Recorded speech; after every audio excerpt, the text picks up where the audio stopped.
नमस्कार दोस्तों, आज के हमारे इस वीडियो में हम आपके लिए माता ब्रह्मचारिणी की व्रत कथा लेकर आए हैं। ब्रह्मचारिणी का अर्थ है तप की चारिणी, यानी तप का आचरण करने वाली। देवी का यह रूप पूर्ण ज्योतिर्मय और अत्यंत भव्य है। इस देवी के दाएं हाथ में जप की माला और बाएं हाथ में कमंडल धारण किए हैं।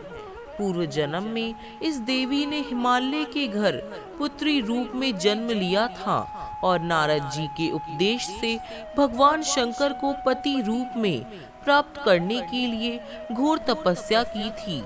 इस कठिन तपस्या के कारण इन्हें ब्रह्मचारिणी कहा जाता है। 1000 वर्ष तक इन्होंने केवल फल फूल खाकर बिताए और 100 वर्ष तक केवल जमीन पर रहकर शाक पर निर्वाह किया। कुछ दिनों तक कठिन उपवास रखे और खुले आकाश के नीचे वर्षा और धूप के घोर कष्ट सहे। 3000 वर्ष तक टूटे हुए बिल्व पत्र खाए और भगवान शंकर की आराधना करती रही। इसके बाद उन्होंने सूखे बिल्व पत्र खाना भी छोड़ दिए। कई हजार वर्षों तक निर्जल और निराहार रहकर तपस्या करती रही। पत्तों को खाना छोड़ देने के कारण इनका नाम अपर्णा पड़ गया। कठिन तपस्या के कारण देवी का शरीर एकदम क्षीण हो गया था।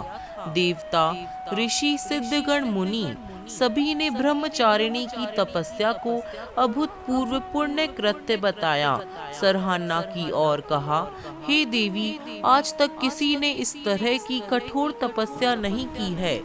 यह तुम ही से संभव थी।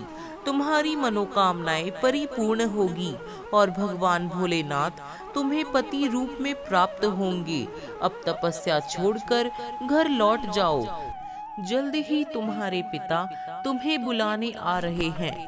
इस देवी की कथा का यह सार है कि जीवन के कठिन संघर्षों में भी मन विचलित नहीं होना चाहिए। माँ ब्रह्मचारिणी देवी की कृपा से सर्व सिद्धि प्राप्त होती है। दुर्गा पूजा के दूसरे दिन देवी के इसी स्वरूप की उपासना की जाती है।